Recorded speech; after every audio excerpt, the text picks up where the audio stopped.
Hello everyone, जय हिंद। मैं अनुराग तिवारी स्वागत करता हूं आप सबका आपके इस यूट्यूब चैनल अनुरेवो में। आज के इस लेक्चर में हम सब क्लास 6 के हिस्ट्री का थर्ड चैप्टर आरंभिक नगर देखने वाले हैं। अगर आप किसी कॉम्पिटिटिव एग्जाम्स के पर्पज़ से देख रहे हो तो ये आपके लिए काफ़ी ज़्यादा इंपॉर्टेंट है। और अगर कोई बच्चा इसे पहली बार भी देख रहा है ना, तो वो भी इसे बिल्कुल समझ पाएगा। इसमें मैं बेटर तरीके से आपको सारी चीज़ें एक्सप्लेन करूँगा सिंपल एग्जाम्पल्स के साथ में। उसके बाद हम लोग एग्जाम पॉइंट ऑफ व्यू से क्या क्या इंपॉर्टेंट है वो सारी चीज़ें देखते हुए चलेंगे। तो चलिए वीडियो को शुरू करते हैं। सबसे पहले बात करते हैं नगर और नए शिल्प की। देखो, हड़प्पा सभ्यता के नगरों की खुदाई में ना पुरातत्वविदों को कई सुंदर और उपयोगी वस्तुएं मिली। इनमें पत्थर थे, शंख था, तांबा, कांसा, सोना और चांदी से बनी वस्तुएं प्रमुख रूप से हैं। ठीक है, जैसे चांदी से आज के टाइम पे देखे होंगे आप, बहुत सारी चीज़ें होती हैं जो महिलाएं पहनती हैं। सोने से बनी हुई बहुत सारी आभूषण होती हैं जिसे महिलाएं पहनती हैं। तो उस टाइम पे भी सोने चांदी से बने वस्तुएं मिले, साथ में पत्थर से भी बने और तांबे और कांसा से भी बने।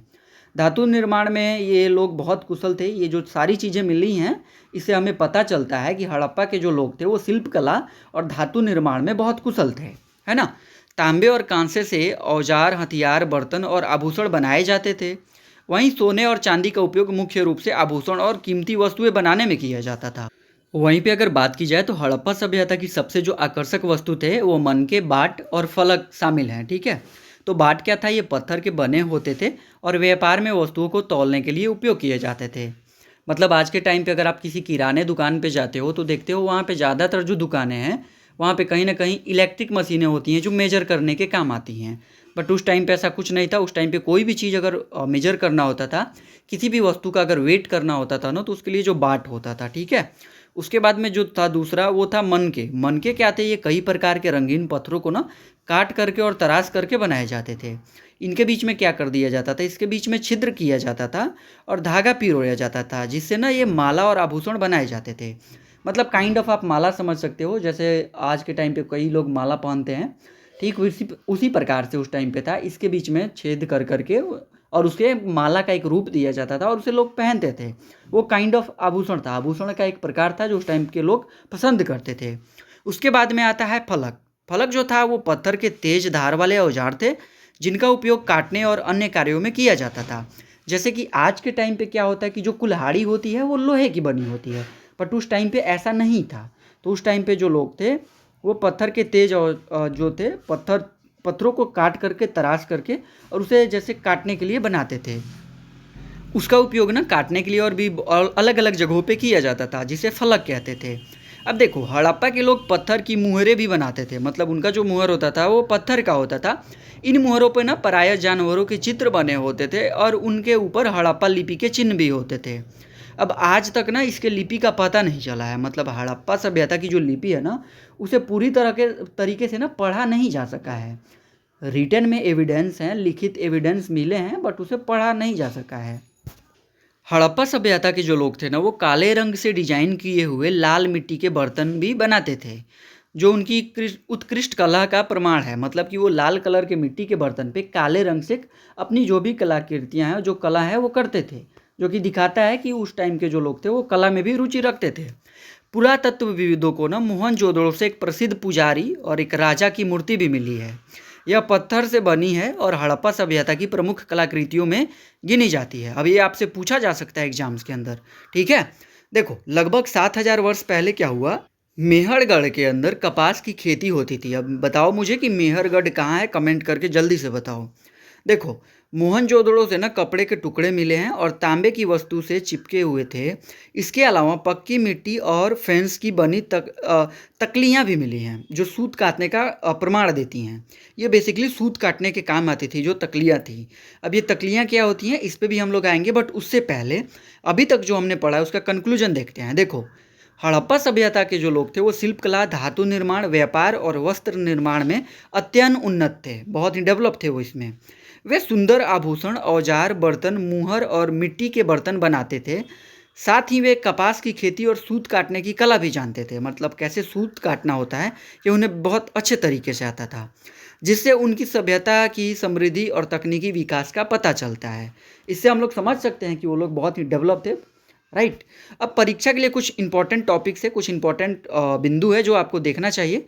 देखो, हड़प्पा में पत्थर, शंख, तांबा, कांसा, सोना और चांदी का उपयोग होता था। ये आपके लिए बहुत ज़्यादा इंपॉर्टेंट है अगर आप कॉम्पिटिटिव एग्जाम्स के लिए भी पढ़ना चाहते हो तो।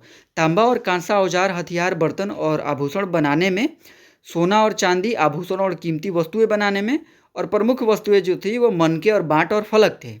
अब जो बाट था वो वस्तुओं को तौलने के लिए काम आता था, मनके जो थे आभूषण बनाने के लिए, और पत्थर की मुहरों पर जानवरों के चित्र और हड़प्पा लिपि मिलती है। इसके अलावा अगर मैं बात करूँ तो काले डिजाइन वाले लाल मिट्टी के बर्तन हड़प्पा की विशेषता थे। मोहनजोदड़ो से पुजारी और राजा की मूर्ति मिली है। मेहर, ये बहुत इंपॉर्टेंट है, बहुत बार ये पूछा जाता है सवाल, तो आपको याद होना चाहिए कि जो राजा की मूर्ति मिली है, पुजारी की मूर्ति मिली है, वो मोहनजोदड़ो से मिली है। मेहरगढ़ में लगभग 7,000 वर्ष पहले कपास की खेती होती थी। तकलियाँ सूत काटने का प्रमाण है। विशेषज्ञ फयस और कच्चे माल की खोज। अब ये टॉपिक हम लोग देखते हैं। लोग देखो, हड़प्पा सभ्यता में हर व्यक्ति एक जैसा काम नहीं करता था। कुछ लोग किसी विशेष काम में बहुत कुशल होते थे। जैसे आज के भी टाइम पे सारे लोग एक काम नहीं करते हैं, कोई डॉक्टर है तो कोई इंजीनियर है, राइट। इन्हें विशेषज्ञ कहा जाता था, उस चीज़ का विशेषज्ञ कहा जाता था। विशेषज्ञ वे लोग थे जो किसी एक काम का विशेष परीक्षण लेते थे। जैसे पत्थर तराशने का काम हो गया, मनके बनाना और चमकाने का काम हो गया, मुहरों पर सुंदर नक्काशी करना हो गया, मतलब मुहरों को ना एक अलग डिजाइन देना हो गया, मूर्तियाँ बनाना हो गया। देखो, ये सारे लोग अपने अपने फील्ड के विशेषज्ञ थे। जैसे डॉक्टर अपने फील्ड का विशेषज्ञ है, जो इंजीनियर है वो अपने फील्ड का विशेषज्ञ है, राइट। मोहनजोदड़ो से मिली पुरानी राजा की मूर्ति को देखकर पता चलता है कि उस समय मूर्तिकार बहुत कुशल थे, राइट। तभी तो उन्होंने मूर्ति बनाया ना। उन्होंने मूर्ति के चेहरे और दाढ़ी को बहुत सुंदर ढंग से बनाया हुआ था, राइट। उसके बाद में हालांकि हमें यह निश्चित रूप से नहीं पता कि ये काम केवल पुरुष करते थे या केवल महिलाएं। हाँ बिल्कुल, ये कहना संभव नहीं है कि महिलाएं करती थी या पुरुष करते थे, क्योंकि मूर्तिकार एक महिला भी हो सकती है और एक पुरुष भी हो सकता है। लेकिन ज़्यादातर संभव है कि पुरुष और महिलाएं दोनों में से इन कार्यों में कुशल रहे हों। अब देखो, फैंस क्या है। फैंस जो मैंने अभी बताया ना, ये फैंस एक कृत्रिम पदार्थ था। ये क्या था ना, इसे बनाने के लिए बालू और पत्थर के चूर्ण को ना गोंद के साथ मिलाया जाता था, और फिर उस पर एक चमकदार परत न चढ़ाई जाती थी। अब इसकी चमकदार परत का रंग प्रायः नीला या हल्का समुद्री हरा होता था। फैंस से बनाई जाने वाली वस्तुएं कुछ इस प्रकार से थी। अब उससे क्या बनाए जाते थे, या तो मनके बनाए जाते थे, चूड़ियाँ भी बनाई जाती थी, बालियाँ बनाई जाती थी, छोटे छोटे बर्तन बनाए जाते थे। कच्चे माल की खोज के बारे में अब देखते हैं लोग, लेकिन उससे पहले ये समझो कि उस टाइम पे चूड़ियाँ, बालियाँ, छोटे छोटे बर्तन, यानी ये सारी चीज़ें थी, राइट। अब देखो, कच्चे माल की खोज। कच्चा माल मतलब कि रॉ मटेरियल उन प्राकृतिक पदार्थों को कहते हैं जिनसे आगे चलकर नई वस्तुएं बनाई जाती हैं। मतलब कोई भी एक ऐसा चीज़ जिससे अगर आगे चल के कुछ बनाते हो तो वो एक कच्चा माल है। जैसे एक कुम्हार क्या करता है ना कि मिट्टी को सौंदता है। मिट्टी को तुम देखे हो तो एक कच्चा माल है, बट उसे एक रूप दे देता है, एक बर्तन बना देता है, राइट। अब उदाहरण के लिए देखो, लकड़ी हो गया, धातु के अयस्क हो गए, कपास हो गया, पत्थर हो गया। अब कपास भी एक तरह का कच्चा माल ही है। जैसे किसान द्वारा उगाया गया कपास एक कच्चा माल है, जिसे बाद में सूत और कपड़ा बनाया जाता है। पहले सूत काटा जाता है, फिर उसको एक कपड़ा का रूप दिया जाता है, और फिर उसे सिला बुना जाता है और जिसे आप पहनते हो। हड़प्पा सभ्यता में कुछ कच्चा माल स्थानीय रूप से मिलता था, लेकिन कई महत्वपूर्ण वस्तुएं बाहर से मंगाई जाती थी। जैसे आज के भी टाइम पे आप देखोगे तो हमारे कंट्री में क्या सारी चीज़ें अवेलेबल है? नहीं, हम लोग बहुत सारी चीज़ों के लिए किसी और कंट्री पे डिपेंडेंट करते हैं, और हमारे कंट्री से भी बहुत सारी चीज़ें हैं जो किसी और कंट्री में एक्सपोर्ट होकर के जाती है। देखो, वे दूर दूर से ना लाते थे। मतलब हड़प्पा सभ्यता के कुछ कच्चा माल स्थानीय रूप से मिलता था, लेकिन कई महत्वपूर्ण वस्तुएं बाहर से मंगाई जाती थी और वे दूर दूर से लाते थे। जैसे तांबा हुआ, लोहा हुआ, सोना, चांदी, बहुमूल्य पत्थर। इससे पता चलता है कि हड़प्पा सभ्यता के जो लोगों का दूर दूर तक व्यापार होता था। कहीं ना कहीं उनका जो व्यापार था वो बहुत दूर तक था, तभी तो वो दूर से लाते थे। अब देखो, इसका कंक्लूजन देखते हुए चलते हैं लोग। हड़प्पा सभ्यता के कार्य विभाजन था, मतलब सबका अपना अपना काम था। लोग अलग अलग कामों में विशेषज्ञ थे। वो फैंस जैसी कृत्रिम वस्तुएं बनाना जानते थे, और कच्चा माल स्थानीय क्षेत्रों के साथ साथ दूर दूर से भी मंगाए जाते थे। इससे उनकी उन्नत शिल्पकला, तकनीकी ज्ञान और व्यापारिक व्यवस्था का पता चलता है। अब एग्जाम पॉइंट ऑफ व्यू से जो परीक्षा के लिए महत्वपूर्ण बिंदु है वो इस प्रकार से है।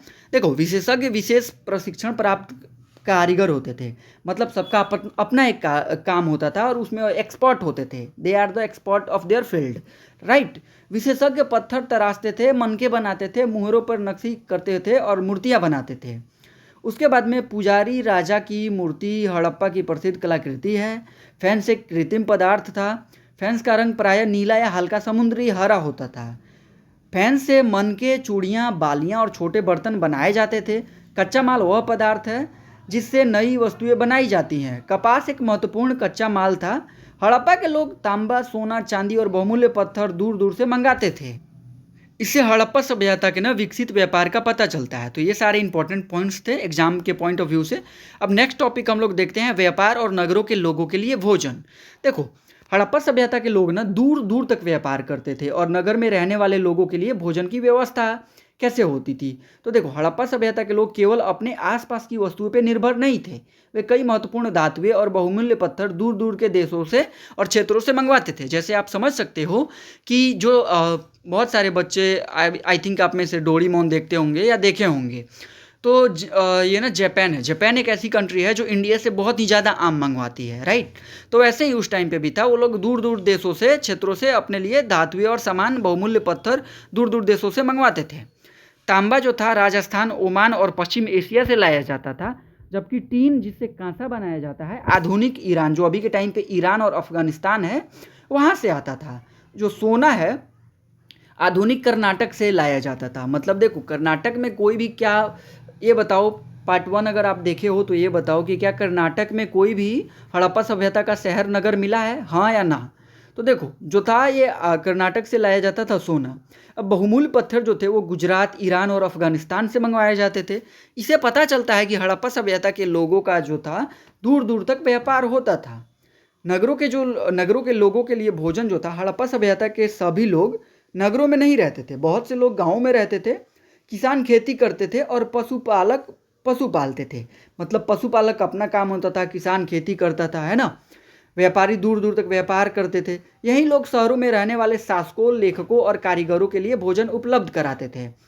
अब जैसे जो बंदा शहर में रहता है, जो लड़का शहर में रहता है, मान लो कोई एक पर्सन है जो शहर में रहते हैं और वो शहर में जॉब करते हैं, मान लो किसी आईटी सेक्टर में काम कर रहे हैं या डिफेंस में काम कर रहे हैं, तो शहर से वो गाँव तो नहीं आ सकते ना, है ना। तो यहाँ पे किसान होते हैं, वो खेती करते हैं और वो वहाँ पे क्या करते हैं कि दुकान से, जो शहर में रहने वाले लोग हैं वो दुकान से खरीदते हैं।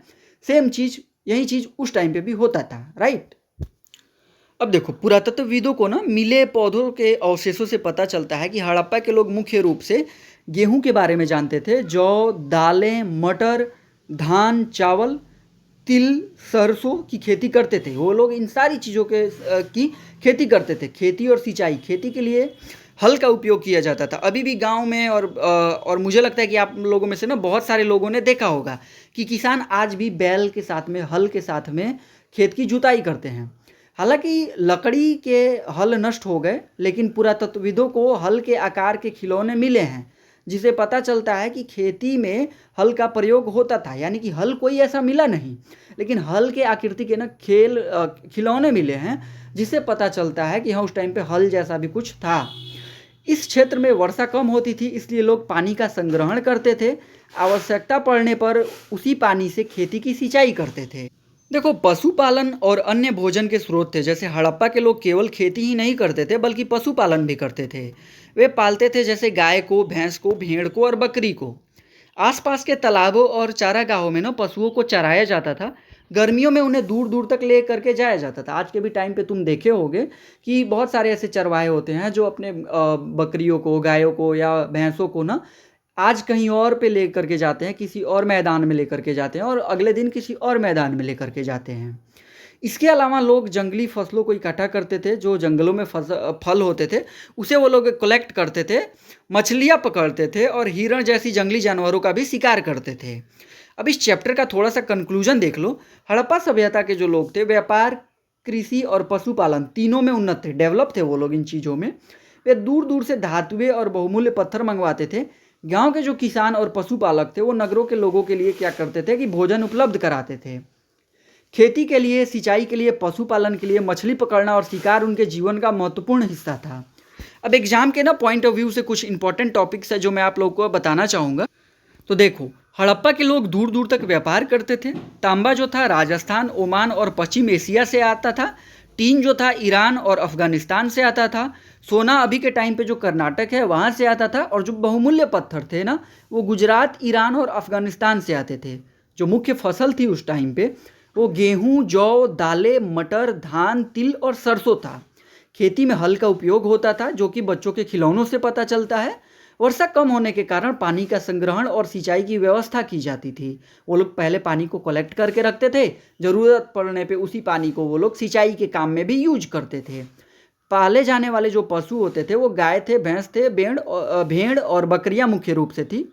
लोग मछली पकड़ते थे, जंगली फल इकट्ठा करते थे और हिरण जैसे जानवरों का शिकार भी करते थे। अब देखो, गुजरात में ना हड़प्पा कालीन नगर एक मिली है, धौलावीरा और लोथल, और ये भी कॉम्पिटेटिव एग्जाम्स के लाइक पॉइंट ऑफ व्यू से बहुत बहुत बहुत ज़्यादा इंपॉर्टेंट टॉपिक है, तो इसे भी आप बहुत ध्यान से पढ़ना। गुजरात के दो महत्वपूर्ण हड़प्पा कालीन नगर धौलावीरा और लोथल है। इसके बारे में बताया गया है, ये दोनों नगर जो थे ना अपनी विशेषताओं के कारण बहुत प्रसिद्ध थे। मतलब ये अपने विशेषता के लिए जाने जाते थे, कुछ तो क्वालिटी थी इनकी। अब एक एक करके हम लोग देखते हैं। तो देखो, धौलावीरा, धौलावीरा गुजरात के कच्छ क्षेत्र में स्थित था। अभी के टाइम पे जो कच्छ है गुजरात में, वहाँ पे स्थित था। यह नगर ऐसे स्थान पे बसाया गया था जहाँ साफ पानी उपलब्ध था और भूमि उपजाऊ थी। यानी कि धौलावीरा की जो भूमि थी वो बहुत ही ज़्यादा उपजाऊ थी और वहाँ पे जो था साफ पानी प्रॉपर अवेलेबल था। अधिकांश हड़प्पा नगरों को दो भागों में, नगर दुर्ग और निचला नगर में बांटा गया था, लेकिन धौलावीरा को तीन भागों में विभाजित किया गया था। यही इसकी सबसे बड़ी विशेषता है। पार्ट 1 पढ़ोगे तो उसमें मैंने बताया था कि मतलब जो हड़प्पा था, हड़प्पा के नगरों को दो भागों में बांटा जाता था। लेकिन अब सवाल पूछ सकता है आपसे कि कौन सा ऐसा नगर था जिसे तीन भागों में विभाजित किया जाता था, तो वो धौलावीरा था। धौलावीरा को ना तीन भागों में विभाजित किया गया था, यही इसकी सबसे बड़ी विशेषता थी, इसकी क्वालिटी थी। धौलावीरा के चारों ओर पत्थर की ऊंची और मजबूत दीवारें बनाई गई थी। नगर में प्रवेश करने के लिए ना बड़े बड़े प्रवेश द्वार बनाए गए थे। अब यहाँ एक खुला मैदान भी था जहाँ संभवतः सार्वजनिक कार्यक्रम और सभाएं आयोजित की जाती थी। जैसे अभी भी तुम देखे होंगे कि बहुत बार क्या होता है ना कि स्कूल में टीचर लोग क्या करते हैं कि पेड़ पौधों के नीचे ले जा करके बच्चों को पढ़ाते हैं। या पहले अगर गुरुकुल का फोटो आपने देखा होगा तो इस तरीके से ओपन ग्राउंड होता था जहाँ पे क्या होता था कि हो सकता है कि कोई भी सार्वजनिक कार्यक्रम होता हो, जैसे पंचायत, आप समझ सकते हो कि पंचायत लगती हो, यहाँ पे कोई न्याय का काम होता हो, राइट। अब देखो, पुरातत्वविदों को ना यहाँ हड़प्पा लिपि के बड़े बड़े अक्षरों वाला एक शिलालेख मिला हुआ है। यह विशेष खोज है क्योंकि सामान्यतः क्या था कि हड़प्पा लिपि छोटे आकार की मुहरों पर मिलती है। मतलब वहाँ पे ना कोई शिलालेख नहीं था, ज़्यादातर वहाँ से मुहरें मिली हैं। बट ये जो शिलालेख है ये एक स्पेशल चीज़ है, राइट। अब जो कि वहाँ से मिली है, धौलावीरा से मिली है। अब लोथल के बारे में थोड़ा सा देखो। देखो, लोथल जो है गुजरात में खंभात की खाड़ी के पास स्थित था। यह जो नगर व्यापार के लिए बहुत महत्वपूर्ण था। यहाँ मतलब ये जो शहर था ना, ये जो नगर था, ये व्यापार यहाँ पे बहुत मुख्य रूप से थी, क्योंकि यहाँ की कीमती पत्थर, शंख, धातुएं आसानी से मिल जाती थी। यहाँ पे ये सारी चीज़ें बहुत ईजिली अवेलेबल हो जाती थी। लोथल शिल्प निर्माण का भी एक बहुत ही प्रमुख केंद्र था। यहाँ पे जो पत्थर, शंख और धातुओं से अनेक सुंदर वस्तुएं बनाई जाती थी। यहाँ पे ये सारे चीज़ बनाए जाते थे।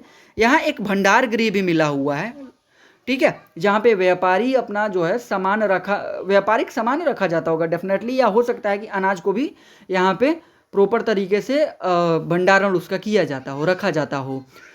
लोथल से अग्निकुंड और मुहरबंदी मिली है। मतलब वहाँ पे ना अग्निकुंड मिला हुआ है, जो हो सकता है कि उस टाइम पे पूजा पाठ को दर्शाता हो या यज्ञ को दर्शाता हो। मुहरबंदी भी मिली है।